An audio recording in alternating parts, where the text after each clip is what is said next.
Hi there friends, and welcome back to my channel. My name is Lisa with Beauty from Inside and Out, and today's conversation is going to be about contouring. Oh my gosh, I know that may scare some of you, right? Especially when you don't even know where to start. What shades do I pick? Where do I put it? Where do I contour? Okay, that's the conversation of today. Let's talk about contouring. Stay tuned. If you're here, then you woke up today. And that is a blessing. Don't take that for granted. Don't waste it.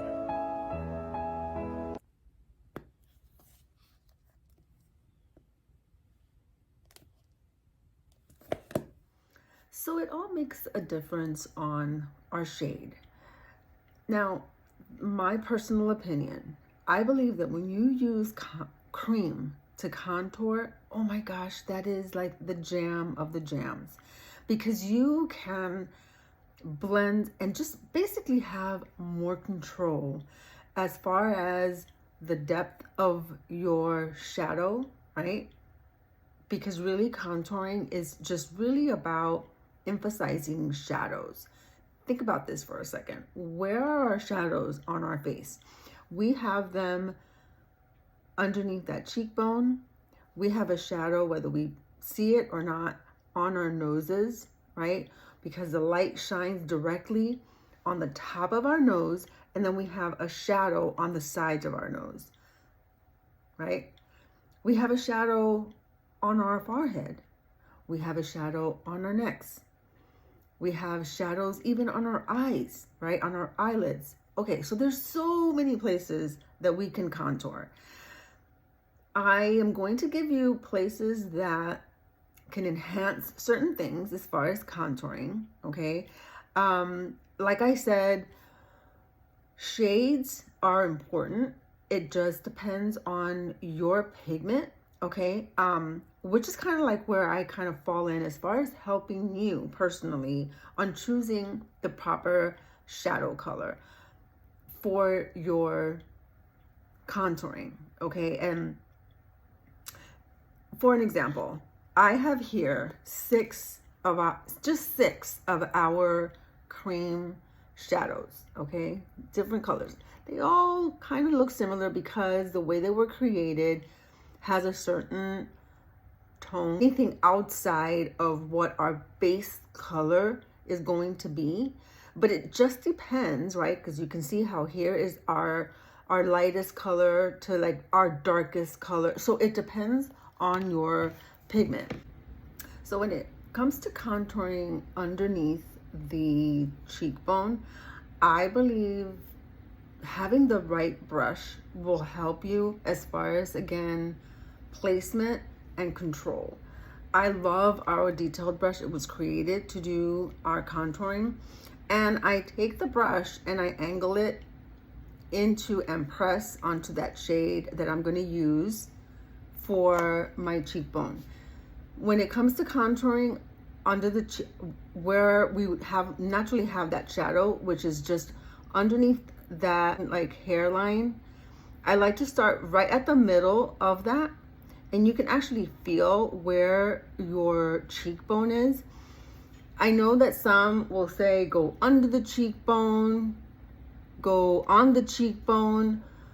You may have to try different ways for yourself to see where it's comfortable for you. I say that because the shape of our faces are all so different, and how long your face is so different. So I can't really say, unless I'm actually seeing a photo of you, then I can say this is going to be the perfect place where you want to place that particular shade for your contouring. And one of my favorite things to do when I am doing a color match for anyone is that I just don't tell you this is what you're going to use, here you go, bye, you're on your own. No, I like to take you along. And if you're ever struggling as far as, you know what, this isn't sitting right on my face, it doesn't look the way how it looks, how you're explaining, can you explain it a little bit more in detail? I don't mind to do that at all. I will connect with you so that we can one-on-one take it step by step until you're comfortable in continuing to apply your makeup. Okay, so I'm taking that shade and I'm going right at that hairline, and I am dropping in and pressing that shade on to the cheekbone for me, okay, depending on your shape of your face and what have not. So you can see how I'm dropping as much as I can in the back so that I can blend the rest of what needs to be there without coming too far down. I like to make sure that it is not coming past the outer part of my eye. And then I flick upward when I'm ready to blend that in. I know that in the beginning it will feel, especially if you're not used to contouring, you will feel a bit, it'll look strange for you until your eyes get adjusted to just seeing that shade. Because when I first started to contour my cheeks, I used to over blend and then I would never see it. And I was like, wait a minute, what happened to my contour? So it all is a matter of getting your eyes getting adjusted to just seeing that more significant shadow that we have there. And then it won't seem so obvious, okay? And this is without having any of my blush on, any bronzering on, because it all just kind of cohesively looks so well once it's all put together. Clearly, when I don't do any of the other things, you're gonna see it so more obvious. And I'm being a little bit more generous as I am explaining, because when you're seeing this on camera, it looks a lot when I'm seeing it on myself, but I want to make sure that it's transferring over on camera. Okay, so that's one place and how to put your contour for your cheeks. The other place is on your nose, and there's so many different ways to contour your nose, again, depending on what you're trying to achieve. If you're trying to narrow your nose, there's a way to do that. If you're trying to shorten your nose, there's a way to do that. And I can get into more specifics on each area that I'm mentioning, depending on what you want to see. If you want to see any of these different contouring places, then leave in the comments. Yeah, show me a little bit more about how you do that. I typically will not do a contour on my nose on the regular, okay? Can you see where I'm placing that? And I rather have and use like bronzer instead of contouring. Me personally, I don't have an issue with having to feel like I want to narrow my nose or anything like that. So I will do it from time to time, but I don't do it often. But you can see kind of like what I am trying to kind of like accomplish here. And again, if you want to see a little bit more details of why I'm doing this and how I'm doing this, then leave it in the comments below. Okay, so this is another place that we can contour, right? And this particular way is just to narrow my nose a little more and not have it look so wide. Okay?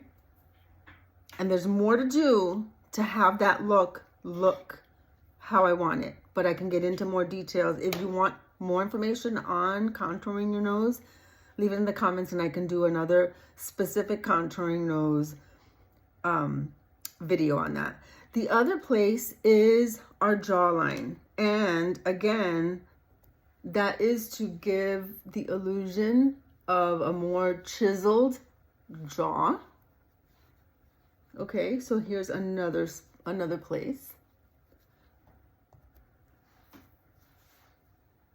And even sometimes, depending on if you want your neck to look more elongated, you can take the same contour and bring it down that natural crease that you have here on your neck. Can you see how that is narrowing it like a V shape?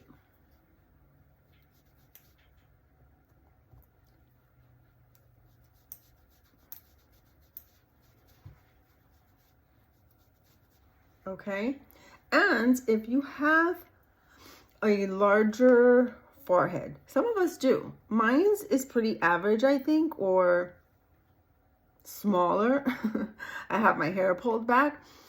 And if you wear your bangs low, then you really don't necessarily have to worry about contouring your forehead.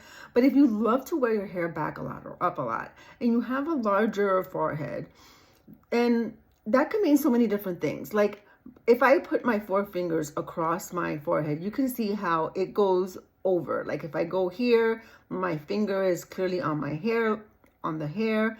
If I go here, it's covering my eyes. So that's why I consider I have a smaller forehead. But if your forehead takes up all 4 of your fingers or more, I would consider that a larger forehead. And you may want to have the illusion of the forehead being smaller. And therefore, that's when you take your brush and you go up to the hairline and you're going to shorten that forehead. You see how that brings that down? When this is just to kind of to start off with the drop of all the coloring, and you're not finished there. Especially, you can see the difference. Once I'm done with that, I get to then bring that to the back of the hairline so that it's not showing the difference, right, of that color. And then just tap to not see the obvious line, because you don't want it to look like it's contoured. You want it to look like it's as natural as possible. But it will then shorten your forehead and not make it look like it's as large or as big as it is. Okay, so those are the places I love to contour. There's so many other areas that I didn't get into, where it's your eyes, your lips. If you're wanting a specific kind of area to contour and you're just like not even know how to do that or what to use, leave it in the comments. I would love to go ahead and show you more in detail of any of the places that I've mentioned.